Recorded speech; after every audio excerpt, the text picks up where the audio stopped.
Hello. So it's time for another unprepared video while drinking wine out of a plastic cup in a car in the freezing cold. It's about the IQ question, Ireland's IQ. I haven't read the data, but apparently the new prediction or estimation of Irish IQ is 99.2 or 99.7. Which is 3 or 4 points higher than the previous one, leaving it at the mean for Europe, higher than most European countries now, in line with their PISA scores. And I'm just going to say how I've always been saying this, like, I've been getting banned from chats that criticised Irish IQ as being lower than the current English, say, IQ. Because they said that historically Ireland has not produced as many geniuses. It has been a low achievement country. The farming wasn't as proficient as other European countries and stuff like that. That was the evidence, and also IQ tests have shown that we're a few points behind English. Like properly done IQ tests were like 4 or 5 points behind English. So something like 95 or 96, right? And I was always suspicious of this, inferring data by myself from events in history.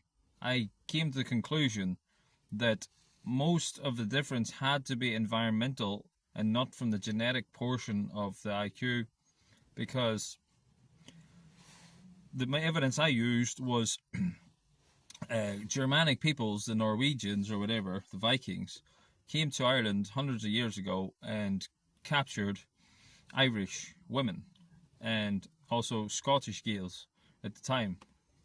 Pretty much the same people. And Iceland's IQ was never lowered by this. So if the Irish IQ were, as they said back then, like 10 points lower than the English, it would have been impossible for a tribe from Scandinavian countries whose IQs should have been higher than, say, the English, to have an IQ not lower than English. It's just impossible. If you mix a 90 IQ person with 100, their average IQs on average is going to be 95. So it didn't make sense. And people would say, oh, but then they had the natural selection and sort of mating and blah, blah, blah.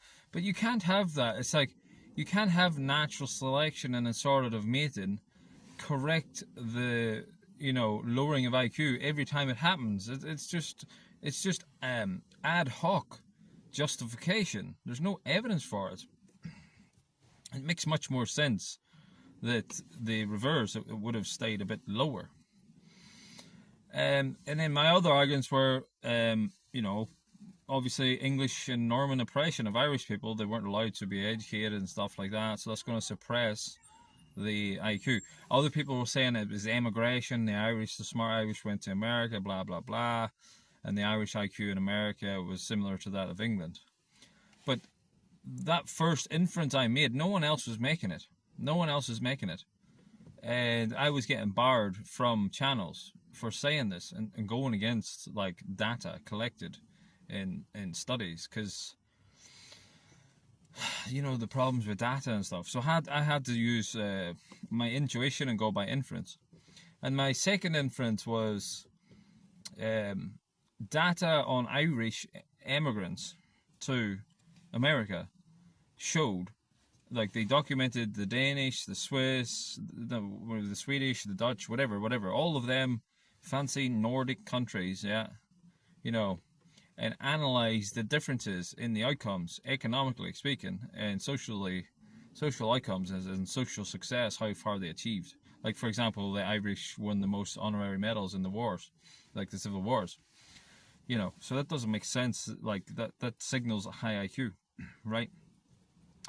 And I said that, that because Irish people achieved all of those countries, including English, that's a sign that the IQ wasn't lower, or was at least about the same. Oh, but that's, what did they say? oh, but that's just a select sample of immigrants. They're more likely to be high IQ if they immigrate, blah, blah, blah. And I was like, the people just counter that without thinking through the inference. And I'd already inferenced out that, yes, immigrants are supposed to be higher IQ than none. We don't know if that was true back then, but that's an assumption. It's a reasonable assumption to make. But also, the immigrants of Denmark and Holland and all of those countries, England, would have been higher IQ according to that theory. So it was selecting for the if the theory is true that higher IQ people emigrate, it was selecting the high IQ of Denmark, the higher IQ of all of those countries, and it was comparing a subsection of high IQ people cohorts to other subsections of cohorts. So then you would expect a subsection, a cohort of high IQ people from Denmark who are supposed to have higher IQ than Irish people. You would suspect they would achieve even more in America. But that's not the case. The Irish out-achieved all of them. And there's an argument that if the truth is that higher IQ people emigrate, then there's an answer that it would have been less so in Ireland because people were just escaping Ireland. It was like a huge sample of the population, so it's probably less likely that they were a higher IQ cohort. So I was like, it's impossible that they go over and out-achieve them and you know, in all these metrics if they were low IQ, because the samples were similar. So they were the two inferences I were making that Irish IQ couldn't have been low against the data. Like all of these people on the internet who cry about midwits, you know, like they're all like dressed up with their PhDs and stuff, and they cry about other people just following the rules and conforming. They go on the internet and just spout out whatever the data says. Like the next week, a piece of data will say the opposite, and then they'll be saying that. Whereas I'm sitting here in a car, I've no home, drinking wine, and I'm making inferences and getting barred from their chats. And then who gets proven right? I get proven right. My inferences about the Irish people taken to Iceland by Vikings was enough for me to say that it's impossible. They couldn't have been that much lower in IQ if they were. And it was mostly an environmental suppression. Like we know the IQ is like 20% environmental and stuff. So you could literally add on 10 to 15 points if there's complete suppression. Like it could be 10 to 15 point suppression. That's a possibility. So I was like, if there were different, had they have been environmental. I mean, I'm not completely denying that there is intra-European variability in IQ and other things. I'm not denying that. Obviously, there would have been, and it makes sense that the highest achievers, the ones that succeeded, it might make sense that they had higher IQ, but not always. Like, might does not make right. Neither does it make you high IQ. Population, efficiency, and stuff like that. Like the Greeks were beaten by the Romans had lower IQ. You know, so that doesn't necessarily mean that they were lower IQ. But that's my point. Those two inferences, I was always saying, the Irish IQ, if it were lower, couldn't have been by much more than the points. I think it was probably always around the similar IQ of the English. And that's my point. I was proven my inferences beat the data. So be wary of data.